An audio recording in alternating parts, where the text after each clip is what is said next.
여호와 하나님이 그 사람에게 명하여 이르시되 동산 각종 나무의 열매는 네가 임의로 먹되 선악을 알게 하는 나무의 열매는 먹지 말라. 네가 먹는 날에는 반드시 죽으리라 하시니라. 3장 1절에서 13절까지 말씀입니다. 그런데 뱀은 여호와 하나님이 지으신 들짐승 중에 가장 강교하니라. 뱀이 여자에게 물어 이르되 하나님이 참으로 너희에게 동산 모든 나무의 열매를 먹지 말라 하시더냐? 여자가 뱀에게 말하되 동산 나무의 열매를 우리가 먹을 수 있으나 동산 중앙에 있는 나무의 열매는 하나님의 말씀에 너희는 먹지도 말고 만지도 말라. 너희가 죽을까 하노라 하셨느니라. 뱀이 여자에게 이르되 너희가 결코 죽지 아니하리라. 너희가 그것을 먹는 날에는 너희 눈이 밝아져 하나님과 같이 되어 선악을 알 줄 하나님이 아심이니라. 여자가 그 나무를 본즉 먹음직도 하고 보암직도 하고 지혜롭게 할 만큼 탐스럽기도 한 나무인지라. 여자가 그 열매를 따먹고 자기와 함께 있는 남편에게도 주매 그도 먹은지라. 이에 그들의 눈이 밝아져 자기들이 벗은 줄 알고 모아가 나무 잎을 엮어 치마로 삼았더라. 그들이 그날 바람이 불 때 동산에 거느시는 여호와 하나님의 소리를 듣고 아담과 그의 아내가 여호와 하나님의 낯을 피하여 동산 나무 사이에 숨은지라. 여호와 하나님이 아담을 부르시며 그에게 이르시되 네가 어디 있느냐? 이르시되 내가 동산에서 하나님의 소리를 듣고 내가 벗었으므로 두려워하여 숨었나이다. 이르시되 누가 너의 벗었음을 네게 알렸느냐? 내가 네게 먹지 말라 명한 그 나무 열매를 네가 먹었느냐? 아담이 이르되 하나님이 주셔서 나와 함께 있게 하신 여자 그가 그 나무 열매를 내게 주므로 내가 먹었나이다. 여호와 하나님이 여자에게 이르시되 네가 어찌하여 이렇게 하였느냐? 여자가 이르되 뱀이 나를 꿰므로 내가 먹었나이다. 하나님의 말씀입니다. 하나님께 감사합니다. 관련하여 우리는 소위 문다 15문을 오늘 살펴볼 것입니다. 묻겠습니다. 우리 첫 조상이 창조된 상태에서 타락하게 된 죄는 무엇이었습니까? 우리 첫 조상이 창조된 상태에서 타락하게 된 죄는 금지된 열매를 먹은 것이었습니다. 네, 이제 주의 복된 말씀을 여러분에게 선포하겠습니다. 하나님께서 사람을 창조하시고 사람에게 주신 바 된 아주 특별한 것이 있습니다. 그 양심입니다. 사람은 양심을 따라 행동하게 되어 있습니다.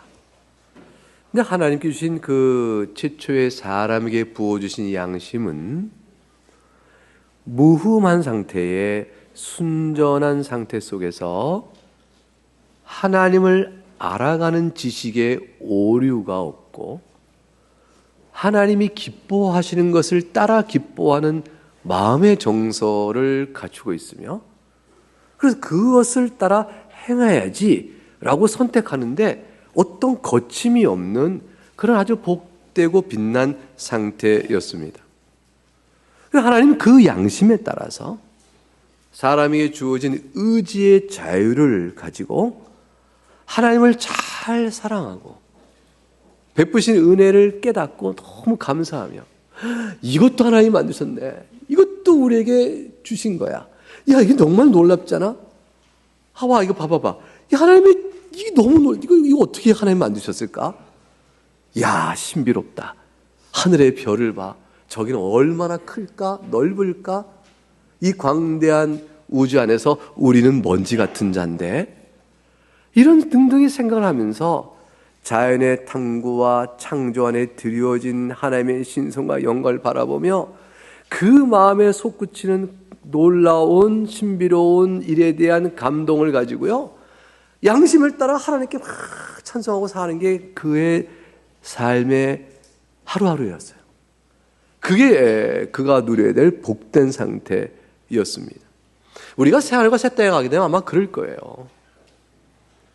우리가 새하늘과 새 땅 되면 지금 조금 자연에서 알고 있는 요 지식 갖고 우쭐대는 게 아니고 하나님의 자연의 신비로움의 그 광대한 내용을 막 알아가는 기쁨이 막 새롭게 새롭게 더해질 거라고요.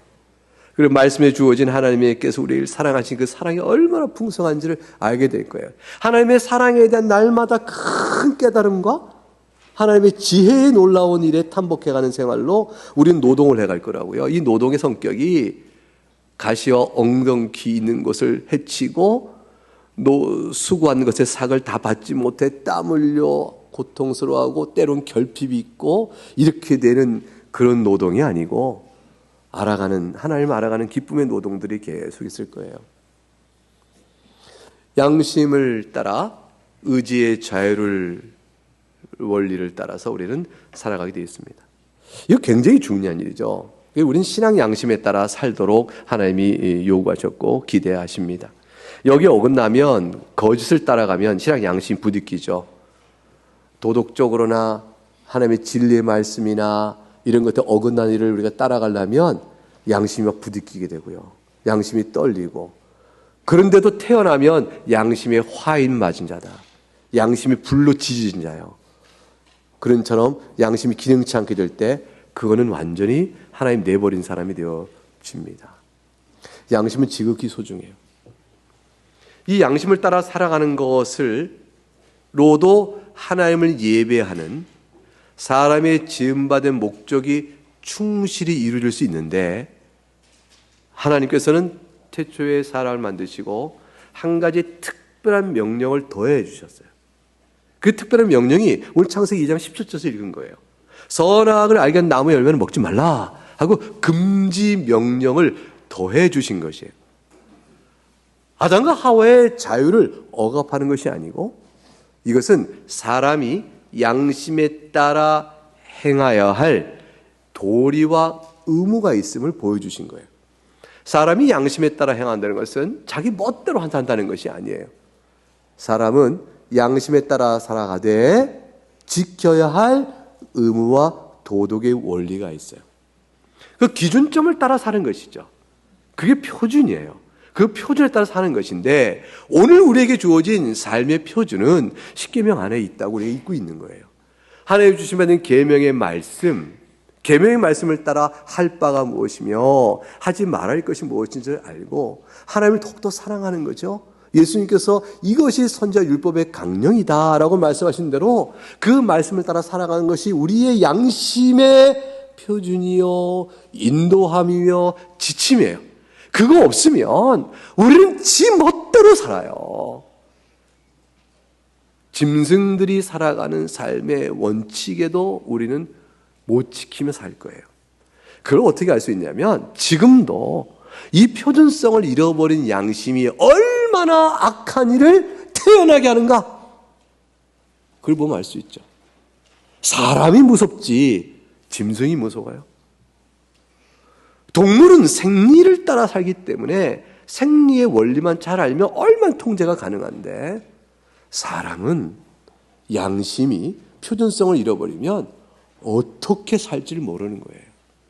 그 모든 악함이 인간에게 있죠.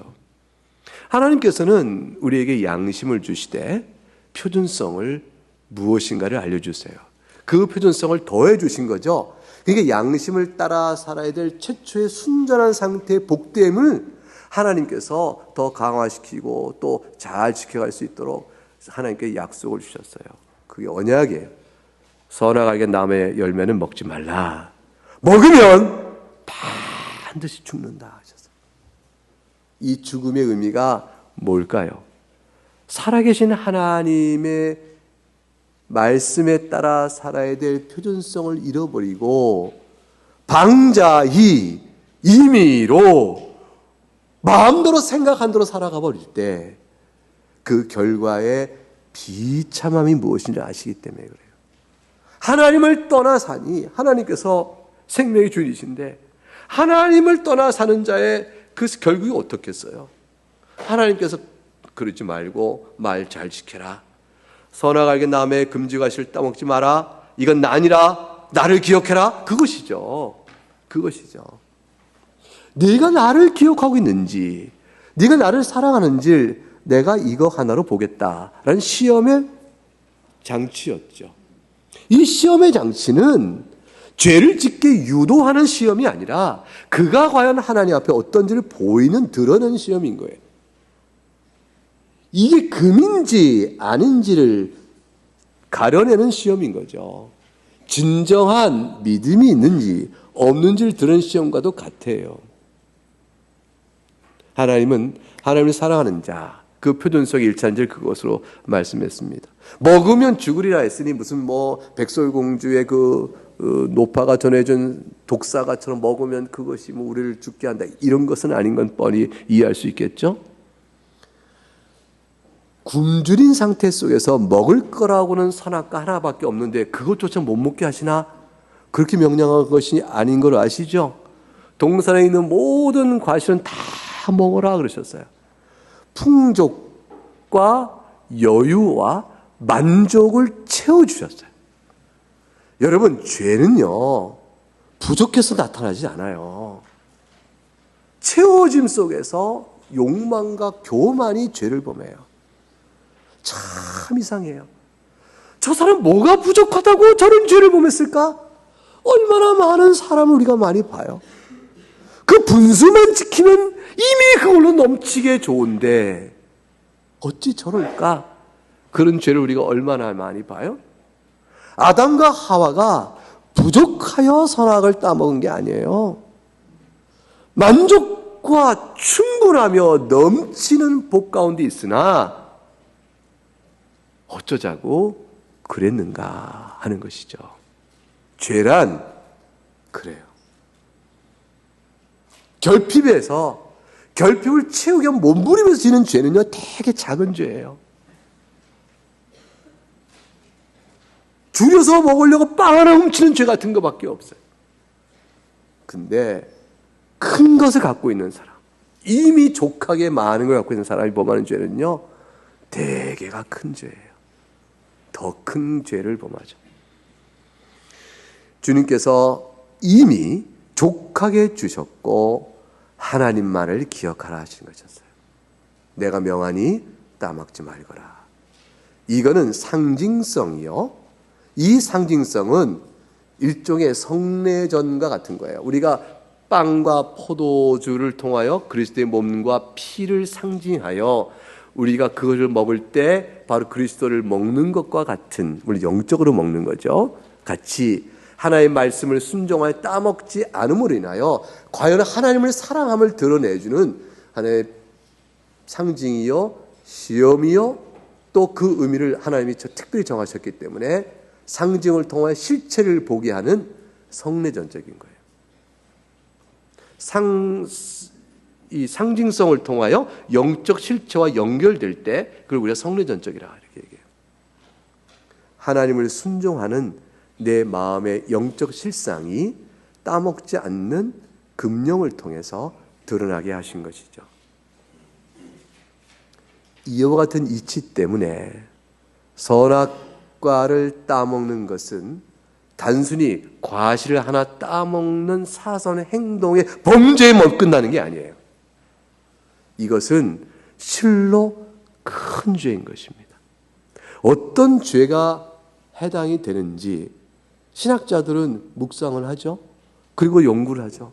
그리고 죄를 따져봤어요. 이 하나의 행동 속에 몇 가지 죄가 우리가 나타날 수 있겠는가. 적어도 한 7가지 정도는 나올걸요. 아마도. 여러분 한번 뽑아보셔요. 이 아담과 하와가 범한 죄가 첫 번째는 어떤 죄가 제일 먼저 드러나요? 하나님에 대하여 어떻게 행동한 죄죠? 하나님의 말씀을 거슬려 하나님을 대적하는 죄죠. 이게 가장 뚜렷하게 드러나죠. 아니, 선악과 하나 따먹었다고 하나님을 대적한다고까지 단정 짓는 건 너무하지 않아요? 그저 하나님 제가 요거 따먹었는데 저 하나님 대적한 게 아니에요. 그냥 요거 먹고 싶어서 먹었을 뿐이에요. 하나님 대적한 게 아니에요. 조금 억울할 수 있잖아요, 때로는. 네가 왜 내가 하지 말라고 했느냐? 엄마의 말을 우습게 알아? 그러니까 아이가 아니에요 엄마, 내가 엄마 사랑해요. 근데 이거 너무 먹고 싶어서 먹었어요. 내가 그걸 먹지 말라고 했지. 이거 동생하고 나눠 먹어야 되니까 너 먹으면 안 된다고 그랬잖아. 기다려고 그랬지. 아빠 오실 때 같이 먹자고 했기 때문에 손대지 말라고 했지. 근데 너는 그걸 먹었어. 엄마를 무시한 거야. 너는 나를 무시한 거야. 애가 아니에요 엄마, 나 무시한 거 아니에요. 그냥 먹고 싶어서 이것만 먹었을 뿐이에요. 그런 일 얼마나 흔해요? 너무 억울해 보일까요? 먹고 싶어서 먹었을 뿐인데. 하나님께서 죄를 다스릴 때요, 작은 일 속에서 하나님에 대한 본성의 본질을 봐요. 하나님의 지식에 오류가 없어요. 핑계예요. 그 순간에 무시한 거죠. 그 순간에 대적한 거예요. 물론 성경의 흐름을 더 보면 더 명확해집니다. 우선 큰 죄를 한번 볼까요? 하나님 앞에서의 대적의 죄는 어마어마하게 큰 죄를 질 때 비로소 드러나는 것이 아니고 작은 일 속에서도 드러난다는 점을 이해하셔야 돼요. 하나님을 난 대적한다 하고 막 교회를 박해하는데 내가 끼어들어가서 교회는 없애야 한다 이런 일을 해야만 하나님을 대적하는 게 아니고요, 작은 일에서도 하나님을 대적하는 관계의 성질이 드러난다는 거예요. 여러분 이것을 어디서 알 수 있냐면요, 마태복음 25장을 넘어가 보세요. 마태복음 25장.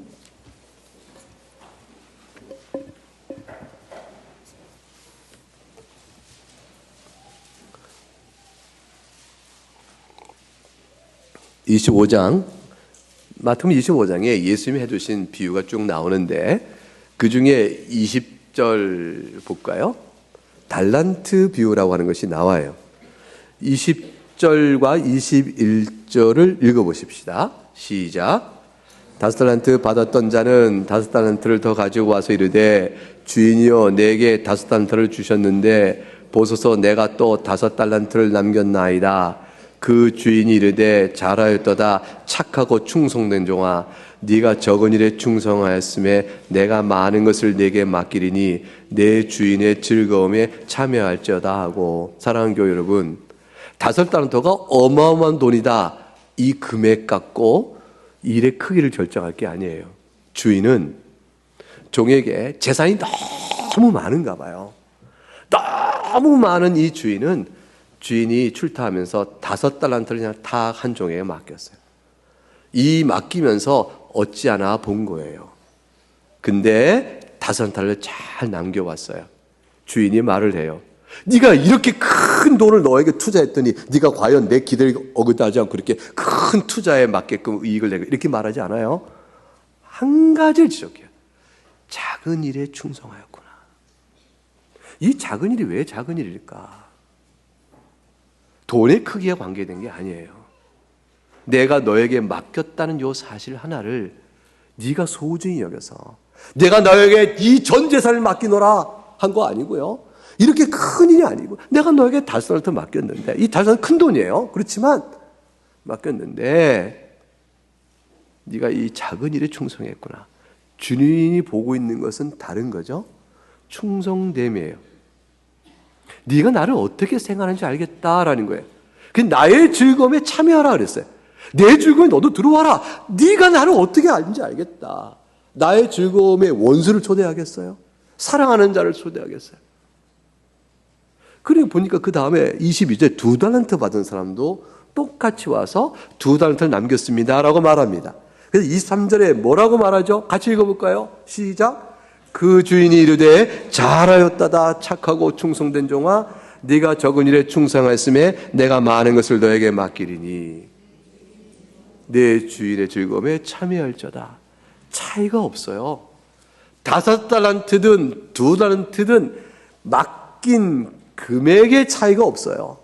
똑같이 주인은 한 가지를 봐요. 네가 나를 어떻게 생각하는지를 알겠다.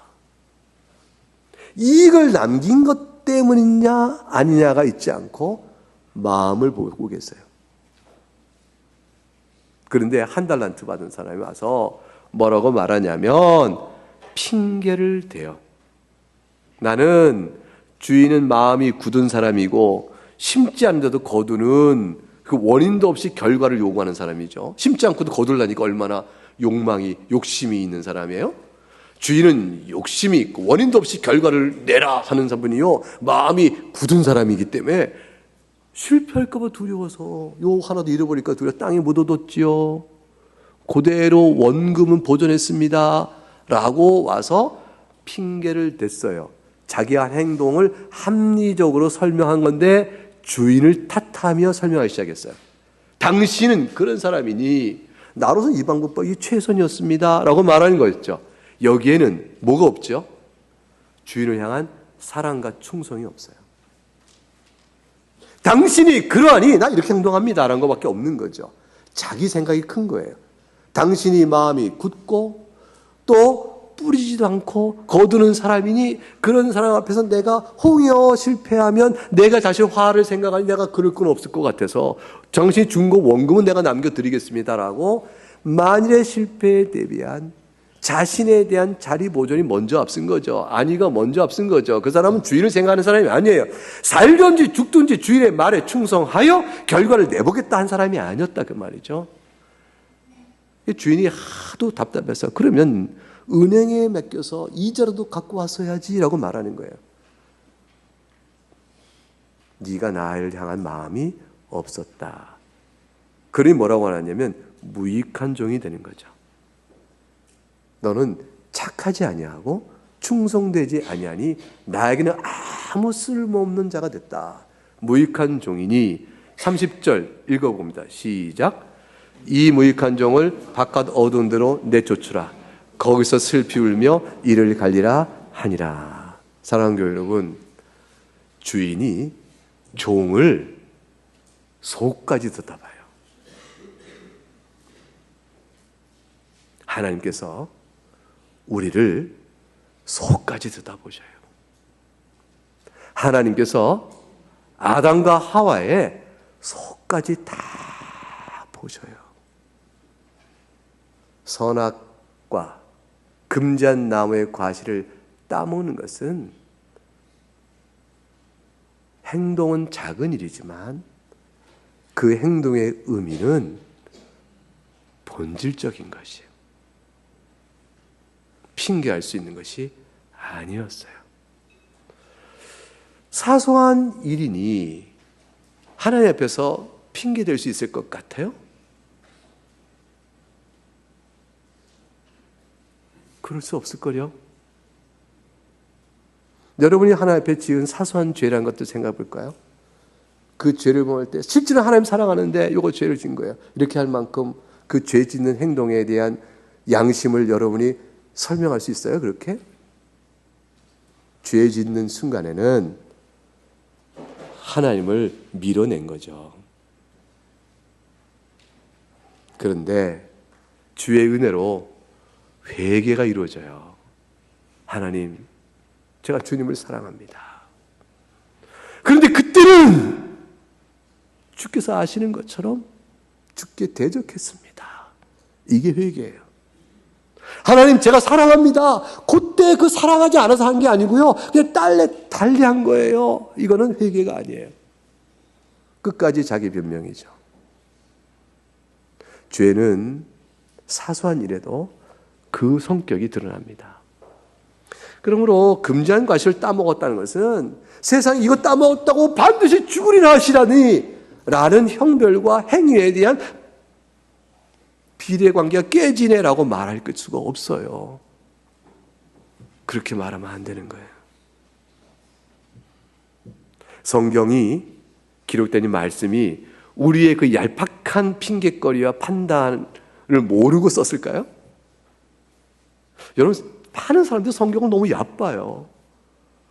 성경에 기록된 말씀의 뜻이 우리의 얄팍한 머리 굴림을 가지고 어떻게 좀 이렇게 핑계거리를 만들 수 있을 것처럼 생각해 보세요. 여러분, 이 창세기 여기 2장 3장에 담기는 이 내용 속에 담겨있는 인간의 실상에 대한 설명이 얼마나 적나라한지 묵상해 보셔요. 어떤 죄를 또 범했을까요? 대적의 죄는요, 그냥 범하지 않고 용기를 낼 수 있게도 부추긴 자가 있어요. 아담과 하와가 범죄할 수 있도록 부추긴 거, 감히 하나님을 대적하는 마음을 갖도록 부추긴 거, 그 배신의 마음이죠. 그 배신의 마음을 부추긴 자가 있어요. 그게 사탄이에요. 사탄의 꼬임을 받고 부추김을 받자 거기에 담합을 하는 거죠. 그리고 용기를 얻어요. 핑계를 얻어요. 하나님을 배신해버립니다. 뱀이 묻죠? 하나님이 동산 나무의 열매를 먹지 말라냐? 모든 나무의 열매를 알면서 물어보는 거죠. 그러자 너희는 먹지도 말고 만지도 말라. 너희가 줄까 하노라 하셨어. 동산 중앙의 나무의 열매는 그거를 금하셨는데 먹지도 말고 만지도 말고 하셨어. 안 죽는데 결코 죽지 아니하리라. 그 말을 듣고 하나님을 배신합니다. 마귀에게 신뢰를 두고 하나님을 배신합니다. 대적은 배신에서 오는 거고, 배신은 배신할 만한 용기와 이유를 제시해 주죠.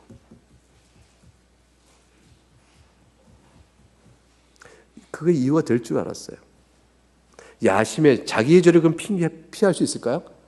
사탄이 꼬여서 내가 그만하고 만 거예요 라고 하는 말로 핑계가 될까요? 자기 스스로 마음속에 들어온 핑계가 쓴 자기 죄가 있어요. 사탄의 꼬임이 왜 나에게 작용했을까요? 여러분이 성령으로 충만하고 경건으로 잘 무장되어 믿음의 힘이 단단하고 은혜 가운데 있을 때 누가 여기서 죄짓자 하면 휙 넘어가나요? 안 넘어가요. 무슨 소리야? 안 돼! 못해! 무슨 소리야? 하지 마! 여러분이 강하면 안 넘어가요. 근데 여러분이 이미 약하면 금방 넘어가요. 하나님처럼 될까봐 먹지 못하게 한 거야. 하나님처럼 될까봐 이 마음속에 야심, 마음에 품은 교만과 야심의 죄가 드러나고 발현되고 마는 거죠. 그러니까 이미 하나님 지으신 세상 속에 있으면서 사탄이 와서 이렇게 꼬일 때 하나님같이 되어진다는 것에 대한 흠모, 하나님에 대한 영광스러움에 대한 흠모와 예배 가운데 하나님 얼마나 좋으실까? 하나님처럼 된다면, 나도 하나님 같다면, 이것이 영광의 찬송으로 하나님을 높이는 데 드는 마음이면 되는데 스스로 하나님의 자리에 들어가고자 하는 마음으로 옮겨가면 이건 죄예요. 그 마음의 발동을 마귀가 훅 집어넣는 거죠. 그러자 착 야합하면서 마음에 하나님처럼 되고자 하는 마귀의 마음을 갖게 된 거죠. 죄예요. 죽어야 되지 않습니까? 이런 죄를 범하고도 하나님 앞에 살 수 있을까요? 그러다 보니까 5절에 이렇게 돼요. 너희 눈이 밝아져 하나님같이 되어 선악을 알 줄 하나님이 아시기 때문이야 하는 순간 하나님 참 나쁘시다. 우리가 하나님처럼 되는 것을 막으시려고 하나님처럼 되면 좋지. 이렇게 되는 마음으로 교만과 야심의 마음을 가져요. 죄입니다. 그러다 보니까 그런 마음이니까 뭐가 쓱 따라오게 될까요? 그걸 금했다.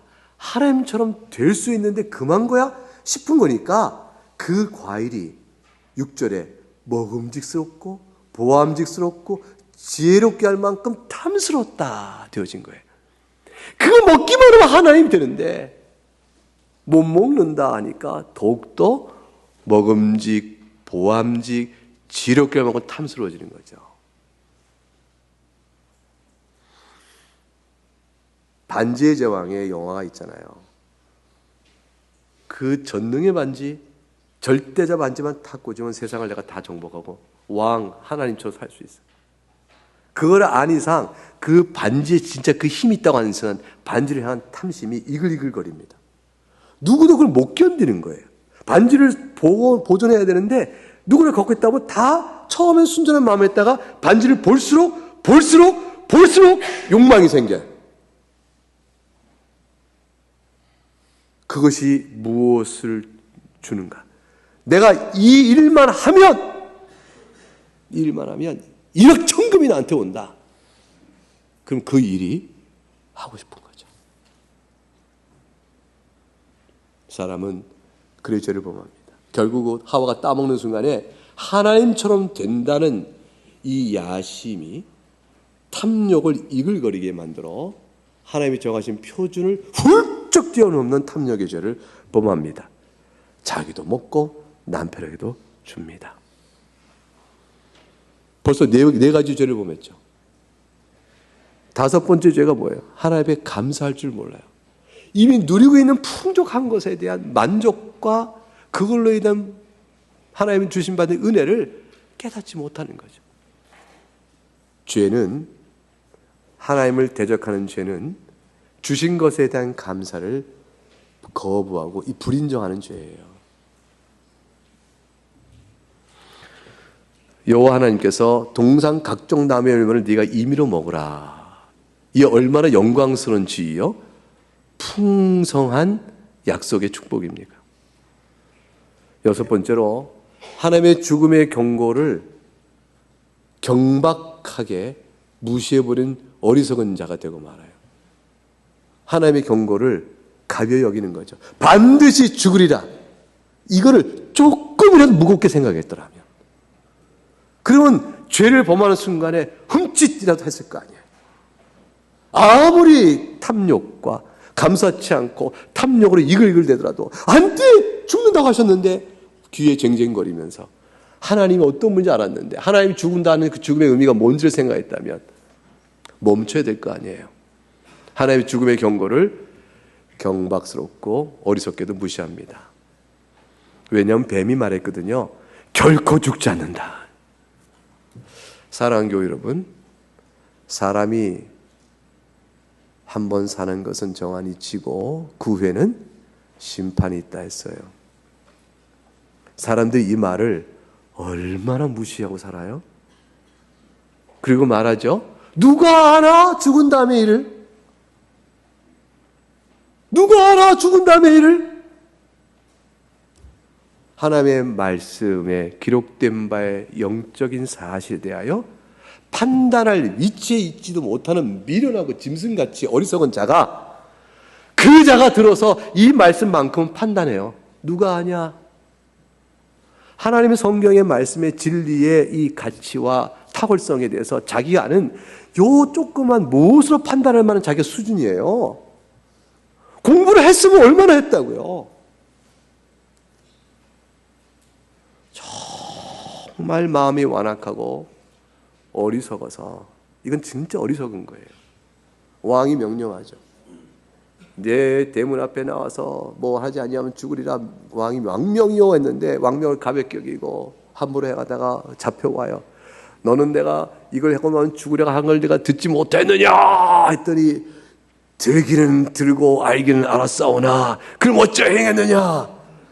뭐 왕의 명령이야. 뭐 설마 그런 줄 알았나요 제가. 이런 왕이 뭐라고 그래요. 내 말을 그렇게 여겼느냐.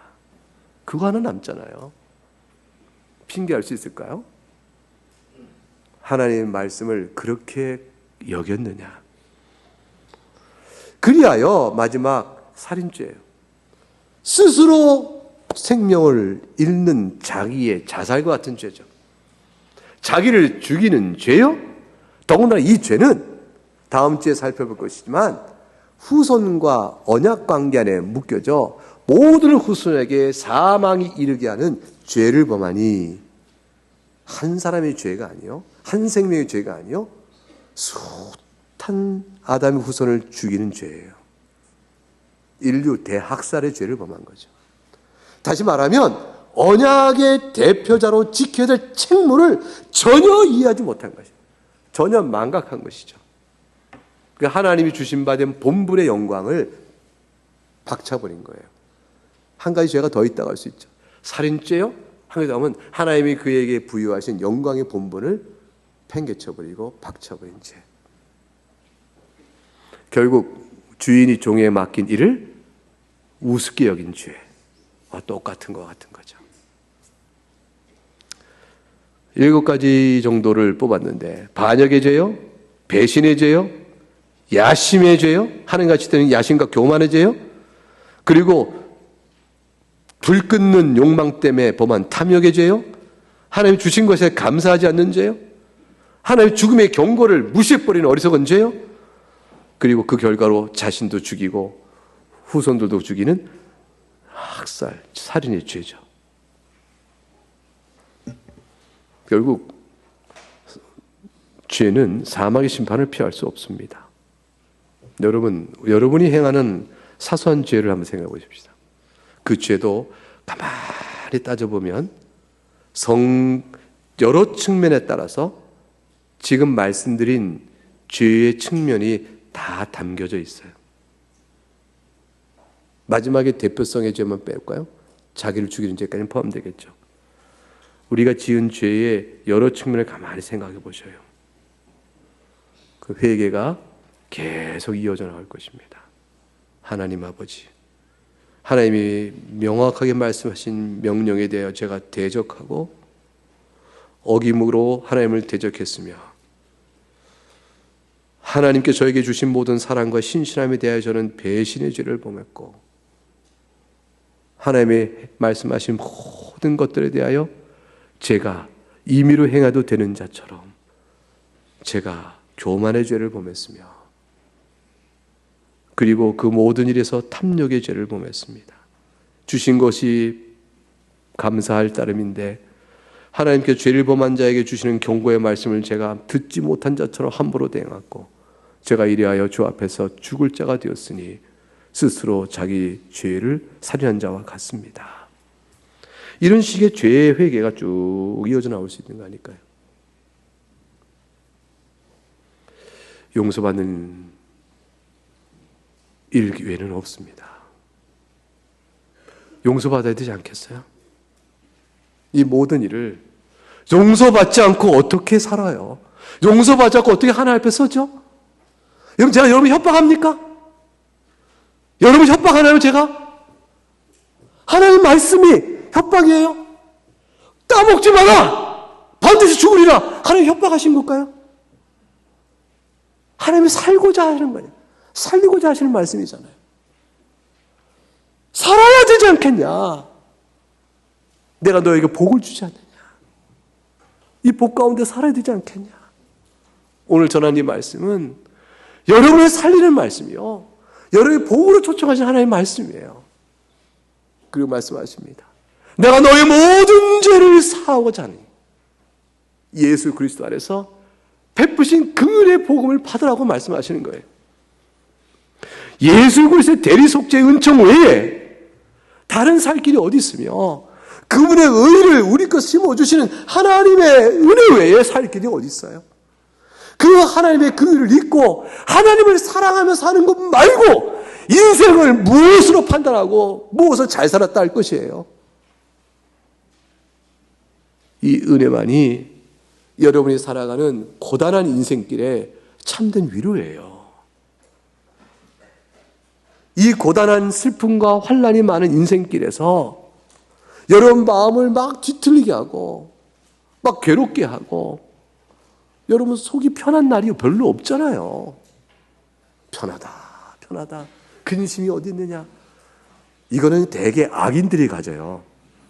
악인들이 자족하고 먹을 것이 많고 이렇게 먹을 게 많고 술도 취하고 허허 세상의 영광도 받고 이러니 내가 뭐가 더 부족할 거 있겠냐?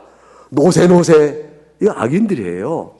의인들과 경건한 사람은요, 하나님 말씀 앞에 늘 자기를 보고 하나님 오늘도 붙드시고 용서하시고 사랑 붙드시고 저 같은 자를 위로해 주시니 감사합니다.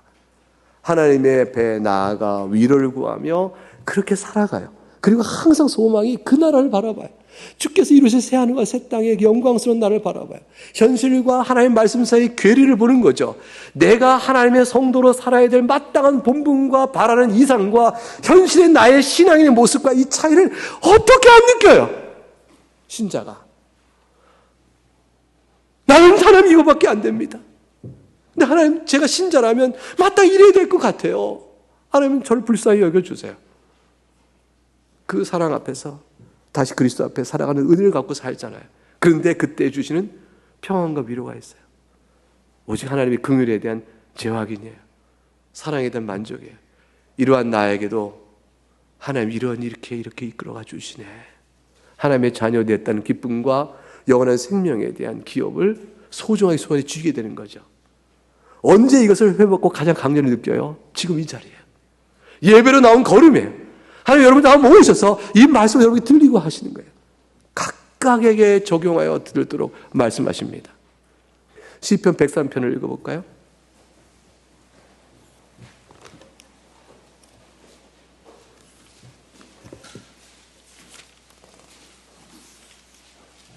시편 103편 877쪽 어간쯤에 있습니다. 찾으셨으면 9절과 12절을 같이 읽어보죠. 9절부터 12절 시작. 노를 영원히 품지 아니하시리로다. 우리의 죄를 따라 우리를 처벌하지 아니하시며 우리의 죄악을 따라 이는 하늘의 땅에서 높음과 같이 그를 영위하는 자에게 그의 인자하심이 크심이로다. 동이 서에서 먼 것 같이 우리의 죄가를 우리에게서 멀리 옮기셨으며 13절 같이 읽어요. 아버지가 자식을 긍휼히 여긴 같이 여호와께서는 자기를 경외한 자를 긍휼히 여기시나 14절 이는 그가 우리의 체질을 아시며 우리가 단지 먼지뿐임을 기억하심이로다. 하나님은 그리하셔서 우리를 긍휼히 여기시는데 하나님을 대적하는 자는 자기가 어떠한 체질이요 먼지뿐인 줄 모르는 자죠. 살 길을 찾아봅니다. 로마서 3장을 열어봅니다. 하나님의 이 인자하심과 긍휼의 풍성하심이 로마서 3장에 우리에게 어떻게 나타났는지, 하나님께 베푸신 속성과 우리를 향하신 그 나타신 관계의 성질이 우리를 구원하시기 위해 실제로 주께서 행하셨으니 로마 3장 21절과 24절을 같이 읽습니다. 힘있게 읽죠. 시작. 이제는 율법 외에 하나님의 한 의가 나타났으니 율법과 선지자들에게 증거를 받은 것이라. 곧 예수 그리스도를 믿음으로 말미암아 모든 믿는 자에게 미치는 하나님의 의인이 차별이 없느니라. 모든 사람이 죄를 범하였음에 하나님의 영광에 이르지 못하더니 그리스도 예수 안에 있는 속량으로 말미암아 하나님의 은혜로 값없이 의롭다 하심을 얻는 자 되었느니라. 사랑하는 교회 여러분, 율법 말고 정죄 말고 용서받는 하나님의 한 의가 나타났으니 예수를 믿으면 된다 되어 있어요. 예수를 믿으면 된다. 로마서 4장 25절 보세요. 로마서 4장 25절 그 절을 읽으면 그 다음에 5장으로 넘어갑니다. 1절과 2절까지 세 절을 읽어봅니다. 시작. 예수는 우리가 범죄한 것 때문에 내줌이 되고 또한 우리를 의롭다 하시기 위하여 살아나셨느니라. 그러므로 우리가 믿음으로 의롭다 하심을 받습니다. 우리 주 예수 그리스도로 말미암아 하나님과 화평을 누리자. 또한 그로 말미암아 우리가 믿음으로 서 있는 이 은혜에 들어감을 얻었으며 하나님의 영광을 바라고 즐거워하느니라. 아멘. 사랑하는 교회 여러분, 예수를 믿으십니까? 예수를 믿으면 율법의 정죄가 아니요 그리스도의 의로 말미암아 용서받음을 믿으십니까? 여러분이 그 용서를 받았으면 이제 말합니다. 예수 그리스도 말미암아 하나님과 화평을 누리자. 이 믿음을 말미암아 서 있는 은혜에 들어감을 얻었으니 하나님의 영광을 바라며 즐거워하자. 이것이 여러분이 한 인생 살아가며 살아가는 생애의 가장 큰 즐거움이요 기쁨이 되는 것입니다. 찬송하겠습니다. 사랑하는 교회 여러분, 각각 자신을 돌아보면서 말씀해 주시는 은혜와 찬송의 은혜를 생각하고 자기가 적용해 기도하겠습니다. 여러분을 건지셨습니다. 모든 심에 이기고 죄악 일에 빠진다 할지라도 부르짖을 때 여러분의 애원과 탄식을 들으시고 주님 다 돌봐주십니다. 그리고 예수 믿음으로 구원받은 백성 하나님의 자녀 삼으시고 성령 안에서 성령을 따라 살아가는 거룩한 삶을 우리를 이끌어내시잖아요. 하나님 참 감사합니다. 하나님의 죄가 얼마나 무서운지, 큰 죄인지를 생각해보고 용서받는 은혜를 다시 한번 생각하며 각각 자신에게 적용하면서 이 시간에 무엇을 구할지 기도해 보시겠습니다. 같이 기도합니다. 하나님 아버지,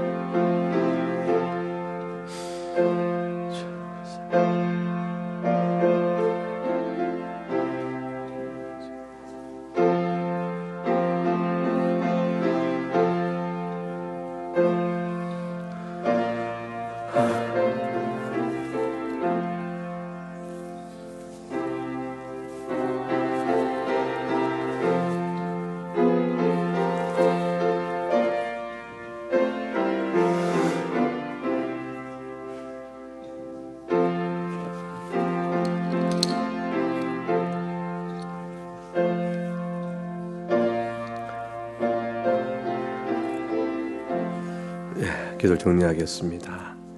하나님, 말씀이 감사합니다.